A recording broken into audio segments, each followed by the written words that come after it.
This is The Weekly on ClickOrlando.com with Justin Warmoth.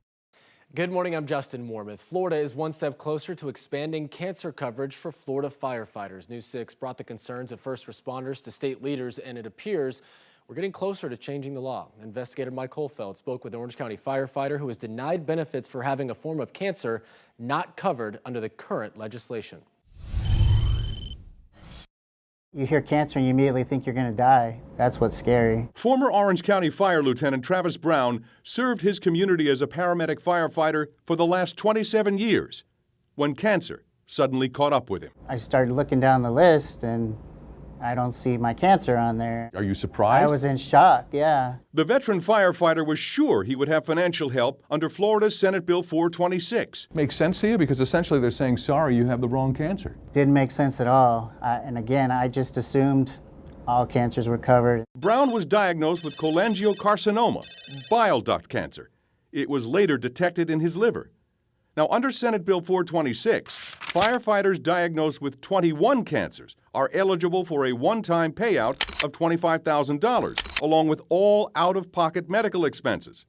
Yet bile duct cancer, liver cancer, and dozens of others are not included on the list. The whole intention of the legislation was to give those men and women peace of mind. State CFO and Fire Marshal Jimmy Petronas was a strong proponent of the legislation, signed into law by Governor Ron DeSantis in 2019. Whether you want to take credit or not, you move the needle to create awareness, and that's all a part of holding Tallahassee accountable, me included. In an exclusive interview with News 6, Petronas said our reporting played a key role in getting the original cancer legislation passed. There's a reason why they call medicine a practice. He suggests the Travis Brown case is compelling evidence that the cancer list should be reevaluated. Expanding the legislation is something that, my office would be happy to be supportive of. We just got to get a member of the legislature to file it. Would you be willing to review this and perhaps expand the scope of how many cancers are covered?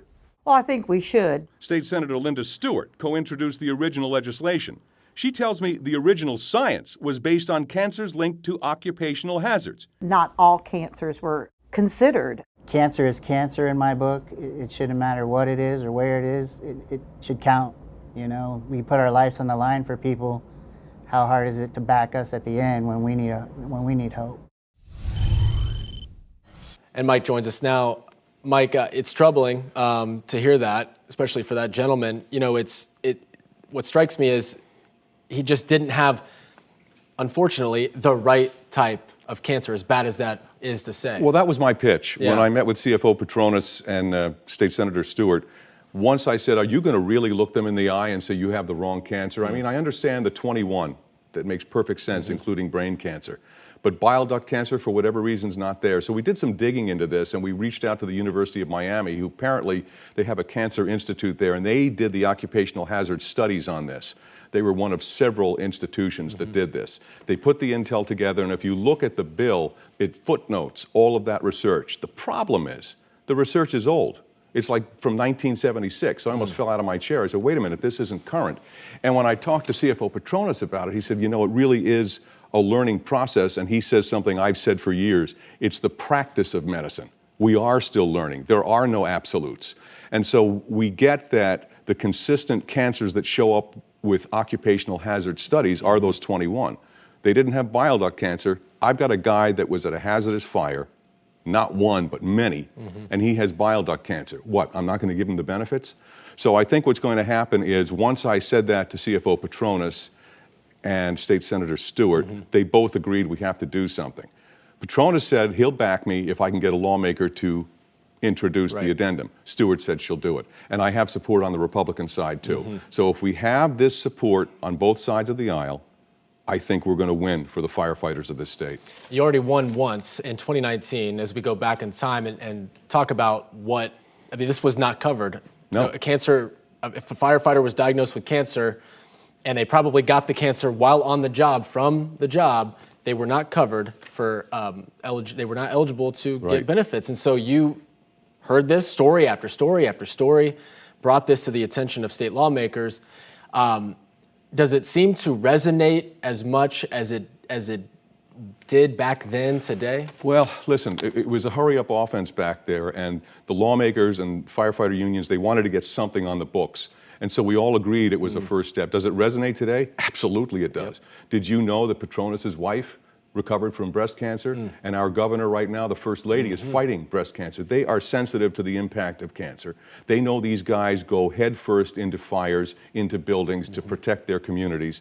And yes, it resonates. It resonates now more than ever. And if you think about 9/11 and the guys and the families that were impacted there, and fast forward to 2021, it doesn't get any easier. The risks are there, and they should be compensated. And, you know, we're an objective news organization. We look at the science, we look at the facts. We like that first level of the law, but we want to take it to the next step. If you have cancer, it should be covered. Right, that was the first step. Now, this is what happens with a lot of bills, to be honest, is you get that first step in, provisions are made as you continue to hear from people who are dealing with this, and you've been hearing from a number of people who have reached out to you saying, hey, either my loved one or myself, I have been diagnosed with cancer. I was a firefighter. I can't work anymore. I'm not covered because I'm not covered under the 21. And Right. you talk to a widow who just the same story. Her husband passed away from cancer, and she is now on the fight as well to expand coverage. Yeah, she's a wonderful woman. She was with the Orange County Fire Department as well. Her husband died this past summer of brain cancer and was remembered in Tallahassee. Good man, good family man, and there was some pushback because of interpretation of the law. But once we put our story on the air, Orange County did reach out to us. Mayor Demings was no way was going to let that happen. Right. He pushed as well because he's pro first responders. This guy has first responders in his DNA. One of the best mayors we've ever had. So he supported that, and she got the benefits, I would say, probably within 48 hours after the story. And that's great to hear, but someone at home might be empathetic and say, yes, that they deserve to be compensated for what they did to serve the community. But they also might be thinking, well, not all cancers are caused by being a firefighter and being in the conditions. Right, being exposed to the being hazards. exposed to the hazards. How do you differentiate? And that's where the science comes in and the research, right? Exactly, and that's why I was looking at the research. One was from Philadelphia and Chicago from, I recall, thinking back now, 1976 to 1989 or something. So yeah, maybe back then they were accurate, but the chemicals that we're dealing with today are far different than they were back then. And so it keeps evolving. The science is important. I'm not saying that the 21 is wrong. I'm just saying we need to add to it based on the intel we develop time and time again, case by case. There has been pushback from communities because of the thought of the cost.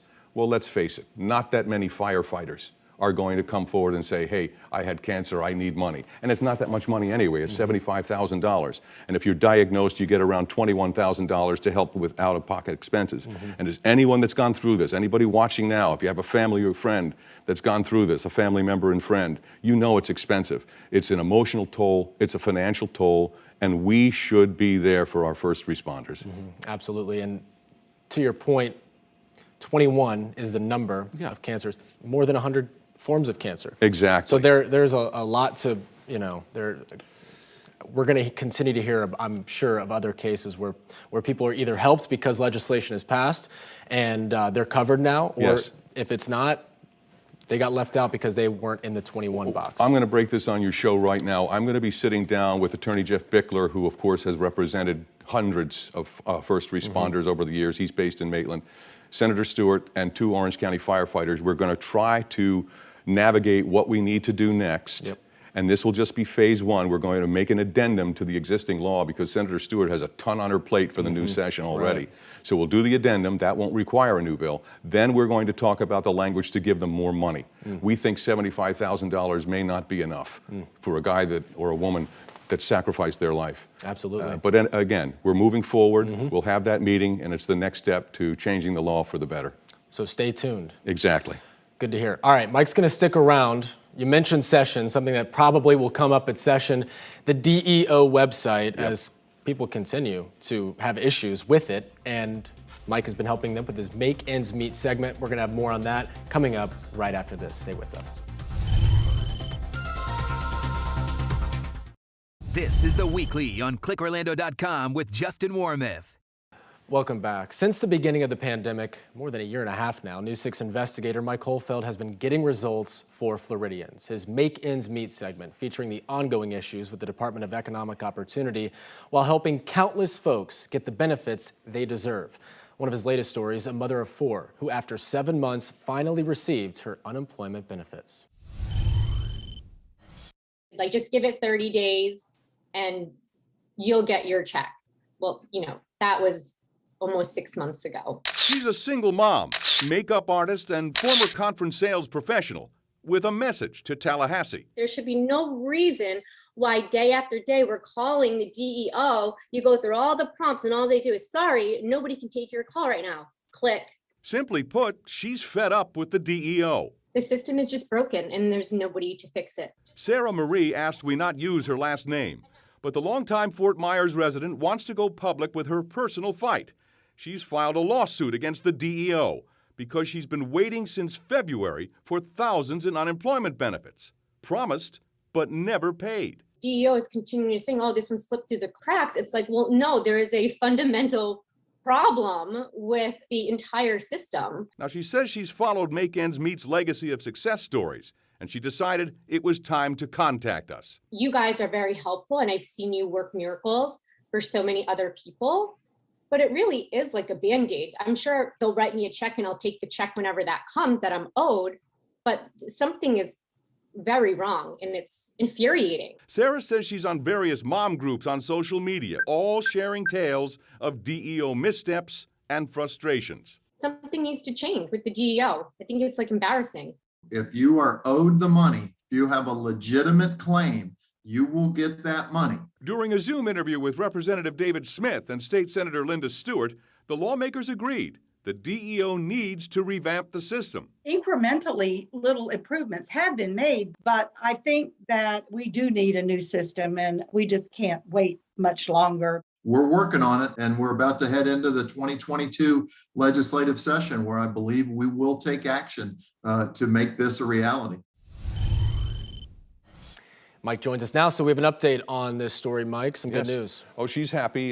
She texted me. She said $5,700 was in my account this morning, that being Thursday of this week. She's elated. It's so funny, when she texted me, she was coaching cheerleading with her daughters. I mean, she's a great mom, hardworking, but frustrated with the system. And the reason we featured her, I stopped her in the middle of the interview. I said, put more lights on, because we were doing this in Zoom. I think, as I recall, she was in Fort Myers. We're doing it on Zoom, and the lighting was horrible, but we improved it because she really encapsulated the frustration we've seen over the last year and a half. Think about it. We're closing in on 2 years now of this. I still have, at this point, according to the DEO, 254,000, Justin, 254,000 monetary issues that are still not resolved. That many people, after a year and a half, as we close in on the end of 2021, still don't have their money issues resolved. Now, we've been working closely with the DEO. Yeah.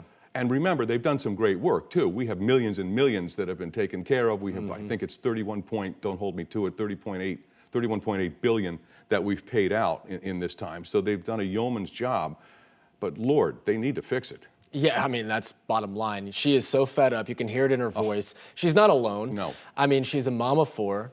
This is the last thing that she should be worrying about, is whether or not her payments hit her bank account, the payments that she is rightfully owed. And so, again, she is one of many who are dealing with this and continue to deal with it. Fed up, no doubt. We heard from Representative Smith in your story there, talking about, yes, the legislative session is coming up right around the corner, a few months away. You have to imagine that this is a big priority as they go into the session. Smith is a former Marine and a computer guy. He knows software, and he says that thing, I love the quote he gave me in a story I did with him previously. Nobody owns a 10-year-old computer. That says it all. The Connect system was tested, based on the research I've done, to handle roughly 4,000? It was either 4,000 or 4 million concurrently, and we needed to do like 300, 300,000. I think it was 300,000 concurrently. That's what it was. Let me correct myself. 4,000 is what they tested for. Roughly 200,000 to 300,000 it was supposed to handle concurrently. In other words, at the same time. Well, guess what, folks? No way. It was overwhelmed, overmatched, and the system it's not the fault of the DEO. It's the fault of the system, and I mean, the investment we put into it. I mean, that's taxpayer money. Yeah. And so when things don't go how they should or how they were promised, I mean, listen, did we plan for a pandemic that would lay off that many people? No. Did we think that this system, I mean, the system had issues to begin with, but when you have this many people at the same time, and yes, that was more than a year ago, more than a year and a half ago, they made changes, they made improvements, they got a new system, all this thing, everything, but there's only so much they can do in that time. Let me just say, yeah, they patched the existing they put a Band-Aid system. on it. That's what Linda Yeah. Stewart said, who I've worked with for years. Yeah, I mean, that was eloquent. That's exactly right. It's a temporary fix. But the governor has signed the bill into law. We've got around $92 million. We're going to bring more staff on. We're going to gut the system, put a new one in, and you heard from Representative Smith, when we go into this new session, they're going to be pushing for it. Let me just say this, Justin. Let me just say this publicly to assure everybody watching. I've got guys calling me who are living in their cars now. I've got people that are losing their homes, and they constantly ask, Mike, am I going to get the money even though the time has passed? I mean, this is back benefits we're talking about now. The mom we featured, you were talking about this morning. Listen, mom was told by the DEO she'd get the money 6 months ago, and she was still waiting. Here it is, you know, November. We're closing in on Thanksgiving, and she just got it this week because we got involved. Yeah. So there's a lot of fixes ahead, but the lawmakers, Republican, Smith, Republican, Stewart, Democrat, Senate, the House, we're working together to improve it. And you know what else I like? I like that we're going to talk about upping the weekly benefit. $275, Justin, come on. Not. In this day and age, absolutely not. And that was another concern that so many lawmakers and really just the general public have had. That's far too low to live comfortably, or not even comfortably, but just to make ends meet. Is Dane Eagle, the DEO director, is he tired of hearing from you yet? Yeah. You know, Dane and I are close. He is now the secretary of the DEO. He's done a wonderful job. They changed that title in the last couple of weeks. His plan is good, I think. He's going to move to the cloud. He's very high-tech savvy. The other thing we're worried about, and I want to make this public right now, I'll be working with the Secret Service on this. When your taxes come out, when you get your W-2s, you may have income you didn't make. It may be that your identity has been stolen and someone was cashing in on unemployment benefits here in Florida and across the country. So we're working with the Secret Service on that right now. The way they put it to me, it's the other shoe that's going to drop. We've seen so much fraud already. Yes, we have. And there's more to come. I guarantee it, there's more to come. If someone has an issue, you can always reach out to Mike, and he'll do what he can. Yes. He's a busy guy, as you might be well aware by now. But Mike, we really appreciate you joining us this morning. And for more information on everything that Mike does, go to clickorlando.com/makeendsmeet or clickorlando.com/investigators, and you can get the help that potentially get the help that you need. Thank you, Mike. My pleasure. Thank you.